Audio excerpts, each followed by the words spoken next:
দরবারে একজন গরীব এসেছে, ইয়া রাসূলুল্লাহ হাবিবাল্লাহ, আমার দুদিন খাওয়া হয়নি। আল্লাহ নবী 3 দিন খাওয়া হয়নি। সে বলছে 2 দিন খাওয়া হয়নি। আল্লাহ নবী তাকে বলেন আমার 3 দিন খাওয়া হয়নি। নবী তাকে সাথে করে নিয়ে নিজের কলিজার টুকরি বেটি ফাতেমার ঘরে গেছে। ফাতেমাকে গিয়ে সালাম দিয়ে বলতে লেগেছে, এ ফাতেমা রে, তোমার ঘরে কি কিছু খাবার আছে? একজন গরীব এসেছে, যা 2 দিন খাওয়া হয়নি, তোমার কি ঘরে কিছু রয়েছে?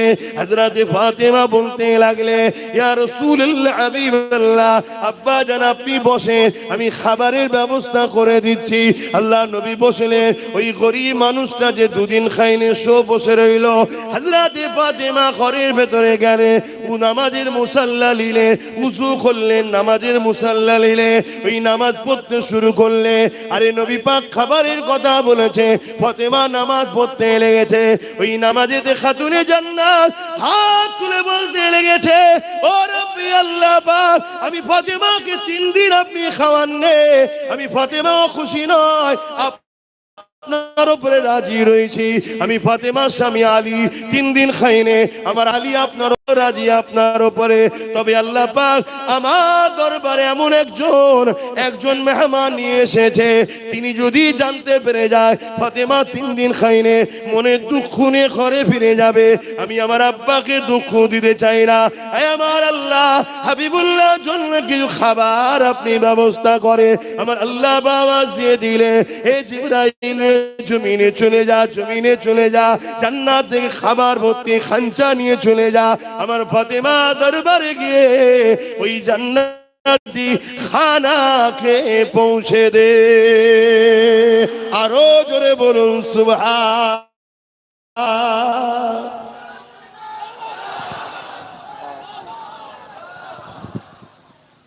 আমাদের কারো বাড়ি আছে যে একদিন খাওয়ায় না? একটা কেউ হাত তুলে বলুন যে একদিন খাওয়ায় না। অথচ আমার মানলো না যে ইসলাম বিদ্বেষীরা আমাকে 1000 1500 ফ্রিতে ভিক্ষা দিচ্ছে কেন? একবারও ভাবেন? ভেবেছে কি? আরে ভালো ভালো আলেম সাহেব, মলি সাহেব ঘরে, হাজি সাহেবের ঘরের বইয়েরাও ভাতা নিচ্ছে না লাইনে ভান্ডারের টাকা। একবারও ভাবলো না যে জনগণের টাকা, দেশের টাকায় লক্ষ্মী নাম দেবে কেন? দেশের কোন স্বাধীনতা সংগ্রামীর নাম দিতে পারতো, লক্ষ্মী নাম দিল কেন? এটা আমার গায়ের ধর্মের ভাইদের বিশ্বাস হলো, লক্ষ্মী হলো অর্থ দেবী। আপনারা মানেন? কোথায় আমাদেরকে শেষ করলো? এই যে পয়সাটা খালেন, কোথায় শেষ করলো আমাদেরকে? এবারে বলুন, ওই মায়ের পেটে আল্লাহর ওলি সন্তান হবে? ওই মায়ের পেটে এমন সন্তান হবে যে ইসলামের জন্য লড়াই করবে? ওই মায়ের পেটে তো ওই সন্তানই হবে যে বড় হয়ে ইসলামের দুশমনদেরকে মিটাবার জন্য মুসলমানদের নামে কেস করবে, মুসলমানদের ঘর ভাঙবে, মুসলমানদের উপরে জুলুম করবে। এমন নেতা তৈরি হবে না? হবে না? এই কথা কোনো বলছি, কষ্ট নিচ্ছেন? এটা যদি শুনে আমার 10টা মা পরিবর্তন হয়, ওই 10টা মায়ের ঘরে আল্লাহ এমন সন্তান দেবে যে সন্তান তার মায়ের পায়ের তলাতে জান্নাত জেনে তার পায়ে কদমমুচি করবে, তার উপরে ঝগড়া জুলুম করবে না। কথা কিছু বুঝতে পারছেন? আজান হচ্ছে আপনাদের মহল্লায়? আপনাদের মহল্লায় হলে বলবে শুরু হয়েছে, আজ আজানটা হয়ে যায়। আপনাদের যদি ধৈর্য থাকে বসুন, আর না এই সুযোগে চলে যান। কেন অনেকে দেখি আজান দিলেই পালায়।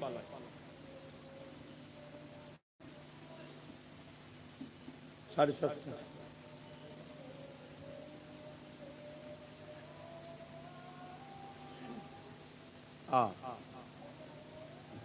এই আজান আগামী দিন আর শুনতে পাওয়া যাবে কি সন্দেহ আছে?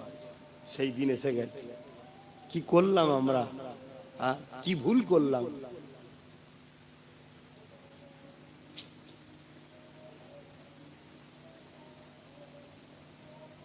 সাল্লাল্লাহু আলাইহি ওয়াসাল্লাম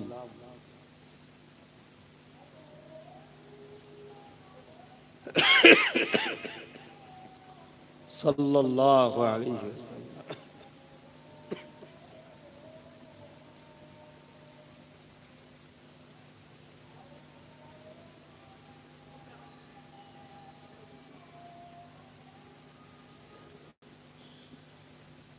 লা হাওলা ওয়ালা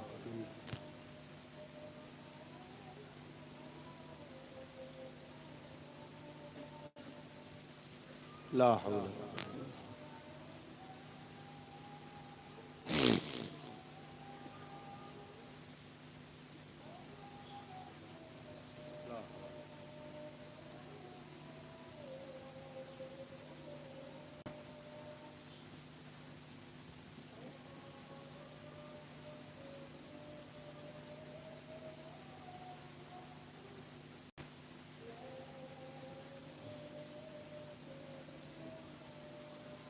اللهم رب هذه الدعوة التامة والصلوات القائمات محمد الوسيلة الفضيلة الدرجة ربي وصفه مقام محمود الذي وعدته إنك لا إله إلا درود الشريف اللهم صل على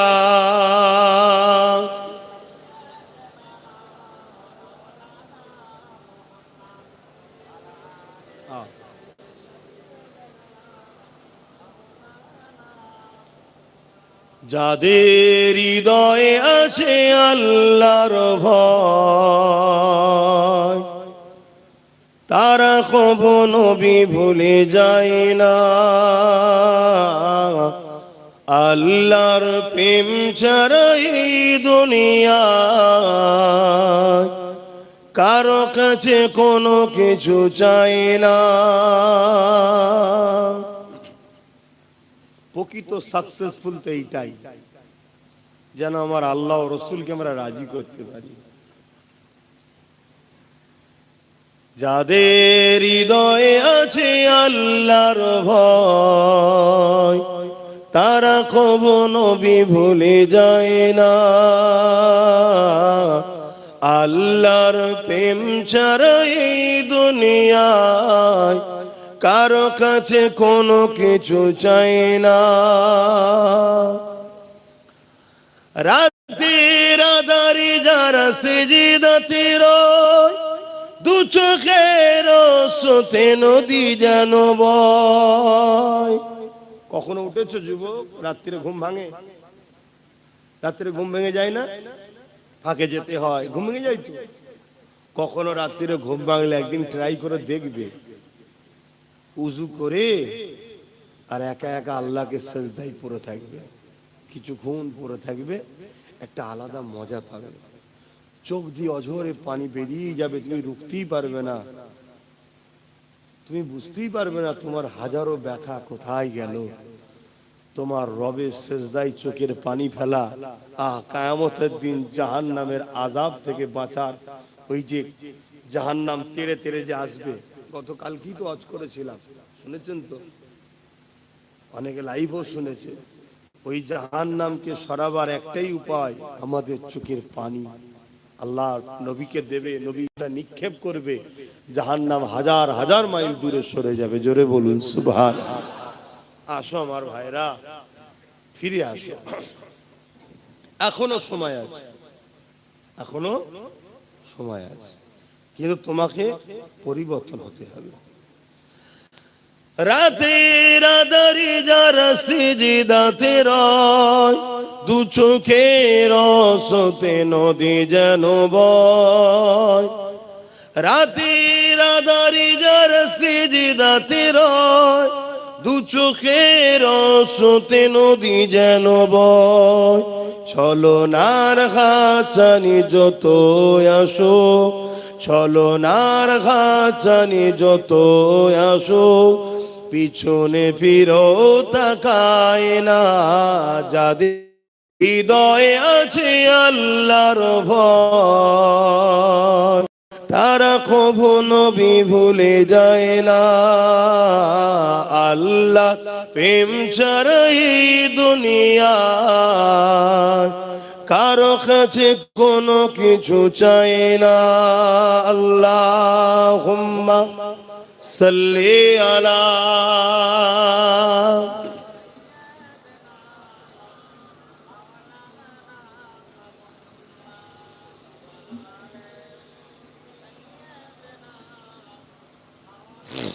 এই ভাই, তুমি ওখানে কি করছো? কিছুদিন আগে দেখলে তো এক প্যাটিসালাকে মেরেছে। আমরা মারার ধর্মের লোক নয়, মারতে বলবো না। জানি তুমি গরিব মানুষ, কাজ নেই, খেটে খাচ্ছ, কিন্তু আমার মাইন্ডটা তোমার দিকে চলে যাচ্ছে। তুমি পিছন দিকে যাও ভাই, পেটের জ্বালা এসেছো জানি, কিন্তু পিছনে কারবার করো। শুনছেন তো? হ্যাঁ, কেন আমার মাইন্ডটা ওই দিকে চলে যাচ্ছে। আর এটাও একটা আদবের খেলাফ হবে। আমি কিছু কথা বলবো, কেউ ওর দিকে ব্যস্ত থাকবে, কথাটা না শুনে ইসলামের গুনাহগার হবে। কিন্তু গরিব মানুষ, আবার ওর পেটের তো লাথি মারলে হবে না, কোথা পাবে? তবুও তো চুরি না করে, নেতাদের মতো চোর না হয়ে ও কমসম বাদাম বিক্রি করে খাচ্ছে। এই জায়গায় যাক ভালো, সে যেই হোক, যে ধর্মের হোক, আমার দেখার দরকার নেই। কমসম নেতাদের মতো চোর তো নয়। এতিম, গরিব, বিধবা, অসহায়, দেশের মাল হারামখোরগুলো যেভাবে খাচ্ছে, সে কাজ তো করেনি। কিন্তু আমি অনুরোধ করব ভাই, আপনি একটু সাইডে সাইডে করেন, তাহলে আমার মাইন্ডটাও ঠিক থাকবে। তো যাই হোক ভাইয়েরা আমার, কি কথা বলছিলাম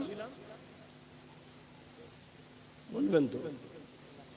হ্যাঁ, আমাদের অনেকবার অনেক জায়গায় আমাদের ছেলেদের ব্যবসা করতে যাওয়ার জন্য মেরে দিয়েছে। তোমাদের এই দত্তপুকুরে মনে আছে, কোন এক মেলাতে ক্লাবের মধ্যে ঢুকে গলায় দড়ি দিয়ে মেরে দিয়েছে। তোমরা হয়তো অনেকে ভুলে গেছিলে, আজকে বললাম বলে মনে পড়লো। ঠিক করে বলো, স্মরণ ছিল কি? কিন্তু আমি ভুলিনি, আমি ভুলিনি। আর এই সব কিছুর জন্য দোষী আমার কম, অন্য কাউকে আমি দোষ দেবো না, অন্য কাউকে দোষ দেবো না। চোরের কাজ চুরি করবে, ডাকাতের কাজ ডাকাতি করবে, বাড়িওয়ালা যদি দোষ না করে, চোর ডাকাত চুরি করতে পারে না। আমরা দোষ করেছি, ঘরের দরজা খুলে শুয়েছি, আর ঘরে মাল আছে, কানে কানে সবাইকে শুনিয়েছি। ওই পুকুরে যে বলেছে, বুবু জানিস তোর ভাবি, তোর দাদা আজকে আমাকে 5 ভরির একটা হাড় দিয়েছে, ওইটা চলে গেল একদম পুরো দ্রুত খবর। তাহলে চোর তো আসবেই। তাহলে দোষ আমরা করছি, ঠিক তেমনই রাজনীতির ক্ষেত্রেও দোষ আমরা করেছি, তাই আজকে আমরা চারিদিকে খুন হচ্ছি, মার খাচ্ছি। আমি ছোট্ট একটা কথা বলে আবার ওইদিকে চলে যাচ্ছি। এমন একটা প্ল্যান তৈরি করা হচ্ছে, সাপ দেখলে আমরা কি করি? জোরে বলো, কেন মারে? কেন মারে? আমরা তো হাঁস মুরগি দেখলে তো মারি না, সাপ দেখলেই মারি কেন? তাহলে ছোটবেলা থেকে আমাদের মেন্টালিটিতে ছোটবেলা থেকে ট্রেনিং দেওয়া হচ্ছে, বাপ মা প্রতিবেশী সবাই, কি সাপ বিষাক্ত জিনিস, ক্ষতিকারক জিনিস, মেরে ফেলতে হয়। আর মুরগি হাঁস মারার জিনিস নয়, ছোটবেলাতে ট্রেনিং। তোমরা জানো কি জানো না, তোমাদের পিছনে হাজারো স্কুলে, হাজারো জায়গায় একটা সমাজ ট্রেনিং দিচ্ছে, মুসলমান হলো সাপের থেকেও বিষাক্ত। যেমন সাপ দেখলে মেরে ফেলতে হয়, ছোট্ট ছোট্ট বাচ্চাদেরকে এখন থেকে ট্রেনিং দেওয়া হয়েছে। তারা আজকে অনেক বড় হয়ে গেছে, এখনো ট্রেনিং চলছে, মুসলমান দেখলে মেরে দাও। তোমাদের তো হুঁশ নাই ভাই, তোমাদের তো খেয়ালই নাই।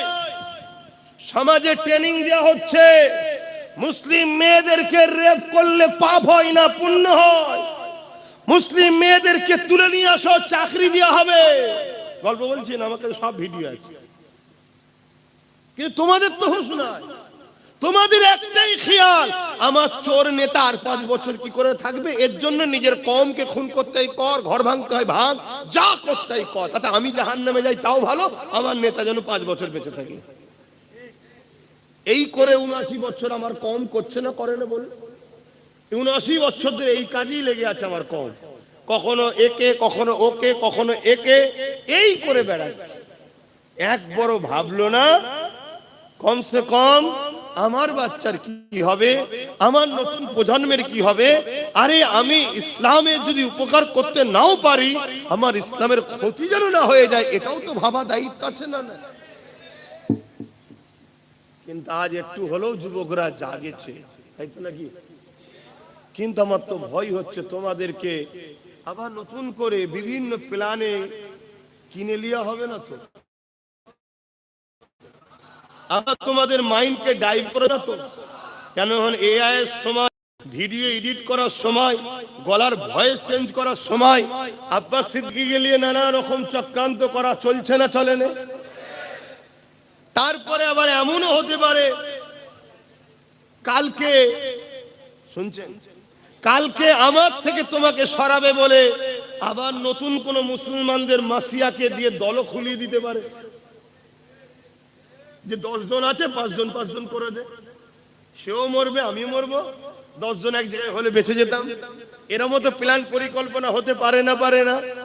এই সব কিছু চিন্তা করে আমি ঘুরে বেড়াই, এই সব চিন্তা করি ঘর দিন রাত ধরে। আমি একটা বাহ্যিক দেখছেন সুস্থ, কিন্তু মেন্টালি খুব চাপে আছি, শুধু তোমাদের চেষ্টা, বাঁচাবার চেষ্টা। কখনো কখনো ভাবি আমার মতো পাগল কে আছে? নিজের বাচ্চা, নিজের পরিবারের কথা ভাবি না, নিজের বাচ্চার সঙ্গে পরিবারের সঙ্গে সময় দেওয়ার সময় পাই না, এদেরকে বাঁচাবার জন্য ভাবি। আর যখন হজ করি এদের মধ্যে থেকে অনেকে বসে বসে হাসে, মজা লাগে, কি করে না করে ভাবি। এরপরও মনে হয় যে কমসে কম এরা যদি নাও ভাবে, চেষ্টা করি। ওই যে বসে আছে, ওই যে তোর ছেলে, তাই তো, ওইগুলোর জন্য যদি কিছু করে যেতে পারি, এখন থেকে চেষ্টা করছি। দেখো দেখো ফাইসাল্লাহ আল্লাহর হাতে, আমার তো কাজ চেষ্টা করা, তুমিও চেষ্টা করো। আসেন যে আলোচনা করছিলাম, কি আলোচনা করতে গিয়ে আজান হয়ে গেল জানো?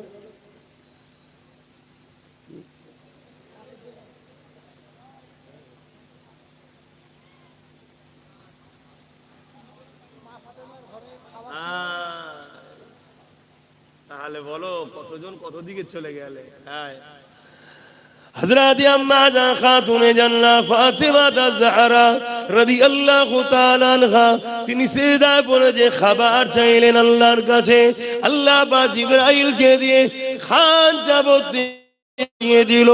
এখানে প্রশ্ন হলো এই জায়গায়, আরে দোলজানে সুলতান নবী মুহাম্মদ রাসূলুল্লাহ, তিনিও 3 দিন খাননে পেটে 3টে পাথর বেঁধে রেখেছে, উম্মত উম্মত উম্মত উম্মত করে কেঁদে কাটাচ্ছে, উম্মতের নাজাতের জন্য কাঁদতেছে। এ যুবকেরা, রাসূলুল্লাহ কলিজা টুকরি খাতুনে জান্নাত ফাতিমা আয-জাহরা রাদিয়াল্লাহু তাআলা আনহা, তিনিও 3 দিন খায়নি। মওলা আলী শেরে খোদা 3 দিন খায়নি। ইমামে হাসান হোসেন তিনারা তখন ছোট ছোট ছিলে, তিনারাও 3 দিন খায়নি।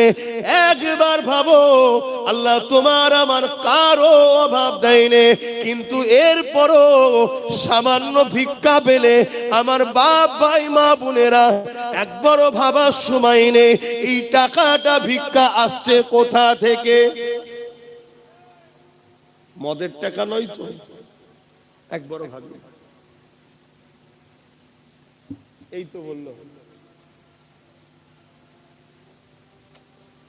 যেটা বললো কোনটা মহল্লা রাজেন কোন হচ্ছে এখন, তাহলে মহল্লার হক আদায় করে। মাইকটা বন্ধ করো, বন্ধ করতেছো? হ্যাঁ, মহল্লার হক আদায় করতে হবে। কেন? আগেকার সময় মুখে আজান হতো, এখন লাউড স্পিকার হচ্ছে অনেক দূরে। ইফতারির সময় নিজের মহল্লাটাকেই খেয়াল করা হয়, সেহরির সময় নিজের মহল্লাটা খেয়াল করা হয়, খাবার সময় নিজের মহল্লাটা লোভ, আর সেহরির সময় ওইখানটা দেরি করে দেয়, ওইটা লোভ হবে নাকি? এরকমও চালাক লোক আছে। হ্যাঁ, যে বন্ধ করে দিচ্ছে, হ্যাঁ বন্ধ করে দিচ্ছে। ভুল বুঝছেন না তো? কেন এখন সব বড় বড় মুফতি সাহেব আপনারা, কেন এক হুজুরের খুশি আপনারা নয়, এক মৌলী সাহেবের খুশি নয়। শোনো, আমাদের ইমাম কটা? ভুল বুঝবেন আমাকে, আমাদের ইমাম কটা? 4টে। কটা ইমাম? হানাফি, সাফি, মালিকি, হাম্বলি, 4টে ইমাম আমাদের। ভালোবাসেন কটাকে? জোরে বলুন। সম্মান করেন কজনকে? হক কটা?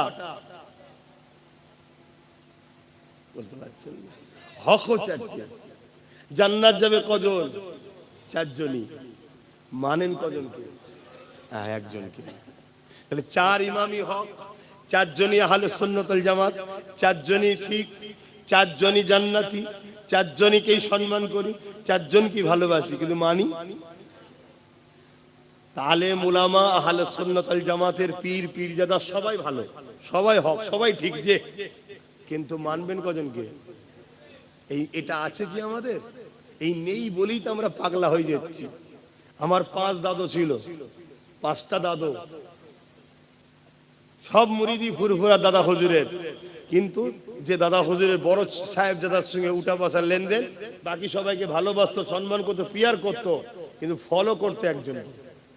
কেউ মেজ হুজুরের হাতে বায়াত, বাকি 4 জনকে ভালোবাসতো, সম্মান করতো, পিয়ার করতো, কিন্তু ফলো করতো মেজ হুজুরকে। যে সেজ হুজুরের হাতে বায়াত, বাকি 4 জনকে ভালোবাসতো, মহব্বত, কিন্তু সেজ হুজুর আব্বাজান ফলো করতো। যে হুজুরের কাছে বায়াত হয়েছে সে হুজুরকে ফলো করতো, বাকি সবাইকে সম্মান ভালোবাসতো। যে ছোট হুজুরের বায়াত, ছোট হুজুরকে ফলো করতো, বাকি সবাইকে সম্মান ভালোবাসতো। আরে মন তো একটা, কজনকে খুশি করবেন? একজন বলছে ডান দিকে যে, একজন বলছে বাঁ দিকে যে, আপনি তো মুরিদ পাগলা হয়ে যাবেন। তো সম্মান সবাইকে করব, কিন্তু মানবো একজনের কথা। এটা হবে তবে আপনার জন্য বাঁচার সুবিধা। আমার কথায় কষ্ট নিলে? এটা নীতির কথা বলছি, শরিয়াতের কথা বলছি, তাতে হিংসা করার কিছু নেই, আর রাগ করারও তো কিছু নেই। কথা বুঝে আসছে তো? হযরতে খাতুনে জান্নাত হুজুরের কথা বলছিলাম। তিনি ওই খাঞ্চা পাঠালেন হুজুরের খেদমত আমার নবীর কাছে। আল্লাহর নবী যেই খাবারটা নিয়েছে, জান্নাত তৈরি যার জন্য, জান্নাত তৈরি যার নূর থেকে, তিনি কি চিনতে পারবে না খানা কোথা থেকে এসেছে? যেই খানাটা নিয়েছে, আবার খানা থালে, খাবারটা পাল্টা হোক, যাই হোক, খাদ্যটা থালে রেখে দিয়ে ভেতরে এসেছে, ফাতেমা খাবার পেলে কোথা থেকে? চোখ ভরা পানি, আব্বা আমার ঘরে কিছু নাই, আল্লাহর কাছে হাত তুলেছি, আল্লাহ পাঠিয়েছে। জোরে বলুন সুবহানাল্লাহ। আমাদের বাড়ির কেউ বিপদে পড়লে আল্লাহর কাছে হাত তুললে আল্লাহ সাথ দেয়?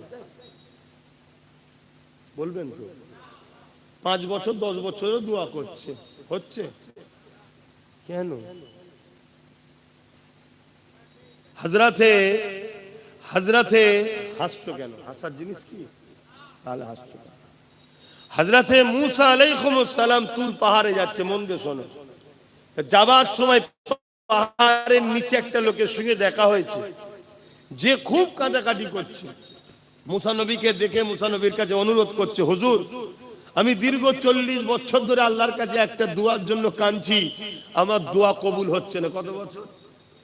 40 বছর। হুজুর আপনি যান একটু আল্লাহকে যে বলেন। মুসা নবী তো অবাক, 40 বছর! যে আল্লাহ এত দয়ালু, যে আল্লাহ এত দয়ালু, যে মুসা নবীর একটা উম্মত একদিন শরাব পান করত, প্রতি রাত্রিরে নতুন নতুন মেয়েকে নিয়ে আসতো, একদিন সে এক গরিব মেয়ের পাল্লায় পড়ে তার উপরে দয়া দেখিয়ে তাকে নোংরা নাপাক না করে তাকে অর্থ দিয়ে বোন বলে তার সামনে তওবা করেছিল।